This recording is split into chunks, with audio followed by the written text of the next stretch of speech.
ousted Republican Congresswoman Liz Cheney has a new BFF. MSNBC's Rachel Maddow, the former Wyoming representative, joined Maddow to push her new book and discuss how dangerous a potential second Donald Trump presidency would be.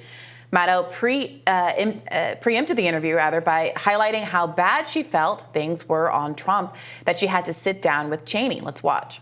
It's important how far apart we are in every policy issue imaginable. It is important that Liz Cheney is infinity and I am negative infinity on the ideological number line. It's important because that tells you how serious and big something has to be to put me and Liz Cheney together on the same side of something in American life. During the interview, Cheney expressed her deep reservations at the idea of Trump winning office again. Democrats, independents, Republicans, that we work together, we vote together, we make clear that Donald Trump is not an acceptable alternative. He is not the lesser of two evils. He is a completely unfit man for office. He's already shown us what he would do, and he can never be near the Oval Office again. Cheney's media tour comes as she mulls a potential third-party run for president, though some are concerned such a run could cause Trump to win, per the Washington Post, given her appeal at this point mostly to independents, former Republicans, and many Democrats. Trump critics in both parties have noted that a presidential run by Cheney could undercut her stated goal of defeating Trump because it could draw some voters away from President Biden, which is I think, a very valid theory. But I say to it, go off, Queen. No one's vote is owed to the major party candidates. I've said about RFK Jr. I've said about anybody else who wants to run in primaries or general elections. She should definitely run. Okay, if she wants to. But there's just not a world where she negatively affects anybody's ability to win, because I'm not seeing a world where there's anybody who votes for her. I'm sorry. This idea that her appeal is mostly among independents. Sure, insofar as her appeal is 5 people and 2 of them might be independents. Yeah. What is the constituency for Liz Cheney? If you're a Democrat, you're going to vote for Biden. Yeah. I don't care how helpful you think she is. I don't know. You're a Democrat and you're not. I'm not a Democrat. Okay, you know what I mean.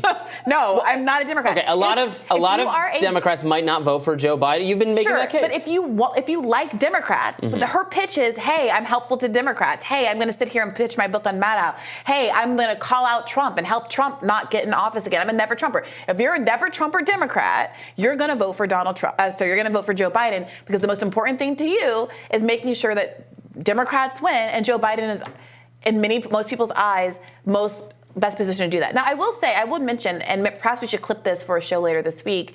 Pod Save America decided to go ahead and have Dean Phillips on after ignoring the Democratic primary all this time. I don't know what happened. I think that they thought that they could kind of make him look, I don't want to project, let me not project, but the tone in the interview was very adversarial. And it was clear from both previous episodes and this one that they do not take his candidacy very seriously.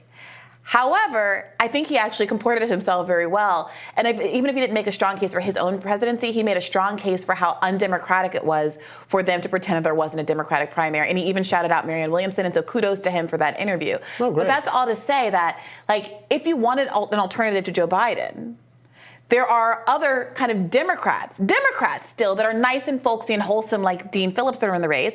And if you want a departure from the norm, if you are upset with corruption, if you're upset with the two-party duopoly, there's someone who's more along the lines of Marianne Williamson. And then, of course, you have the whole world of independent candidates, which include Cornel West and RFK Jr. So I'm just really struggling to find the person who's normie and establishment enough to still want to preserve the Democratic Party establishment, but who wouldn't just vote for a Dean Phillips or a Joe Biden himself. I mean, Joe Biden's very unpopular. I mean, to be clear, I don't think Liz Cheney has much of a constituency whatsoever. She has no constituency in the Republican Party. Zero. Right. None. So you're right that anyone who could even conceivably possibly vote for her is already a Democrat. I don't disagree with you on any of that. Now, there are Democrats who are really frustrated with Joe Biden, and could 1 in 1,000 of them vote for Liz Cheney instead if she was on the ballot? Yeah, I think so.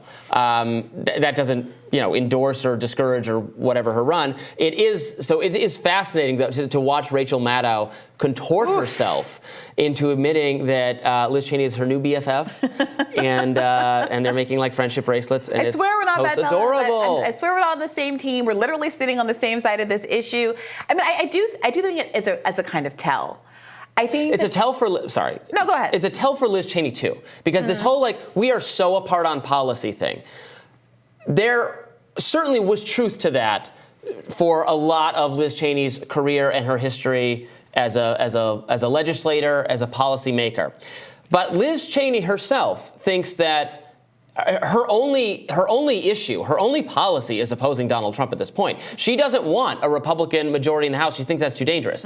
She thinks Trump is not Trump is so important that she has that all of the other policies she might support go out the way. It can't be enacted if Republicans don't control the legislature. And Rachel Maddow feels the same way. So they're not actually apart on policy, because the only policy that matters to Liz Cheney is keeping Trump out of the Oval Office, is what I'm saying. For Rachel Maddow, because they will sit here and excuse left, right, up and down every single thing that Joe Biden has ever done. Yes. He can be overseeing ethnic cleansing or a genocide, or if you just want to call it wanton murder of coming up to 20,000 civilians. I don't care what you label it. It's obviously unethical and against international law and bad.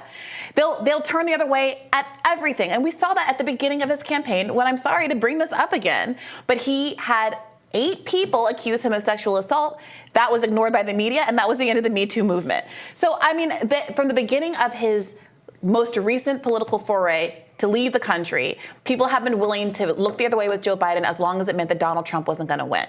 And so they really are identical in that really key regard. Before we even get into foreign policy, which is another huge area that there is always this unity of these two sides of the corporate establishment parties.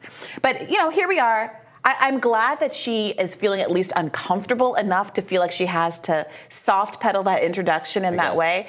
But it's obvious to the world what's going on here, and I think it's a big reason why so many people are abandoning those kinds of corporate media outlets. And honestly, it seems a little forced. I don't think she's uncomfortable with Liz Cheney at all. Yeah. I don't think Liz Cheney cares about any of the policies she formulated. I mean, let's remember, Liz Cheney, correct me if I'm wrong, but didn't Liz Cheney reverse herself several times, specifically on the gay marriage issue, her sister being gay? And it seemed like the Cheney family, Dick Cheney, supported gay marriage, and it seemed like she did too. And then it seemed like she had to renounce that in order to be elected, and her sister got really obviously hurt and offended by that, and then she apologized and reversed it again. This is not a strong series of ideological commitments to the conservative project. So I'm not at all surprised to see it all go out the window in favor of just one issue, opposition to Donald Trump. I don't remember the back and forth. I'm pretty sure I'm not making that up. You can correct me in the comments if I'm misremembering this history. As of the end of 2021, Liz Cheney was saying I was wrong to have opposed same-sex marriage. I don't know if there was she's any... a Democrat now. I don't know if there was any ping-ponging since then. There was. No, there were not since then. It was prior to that, is what I'm saying. Well, she was against it before then. Well, right. But I think she was for it, against it, for it again, is I think the trajectory. Oh, you think that privately the family was supportive of their gay sister? Then she needed to get into office, and then so she renounced that. Oh, that is vaguely familiar now. Yeah, that's kind of the worst possible trajectory there. All right. Well, if we got that wrong, let us know in the comments. More Rising right after this.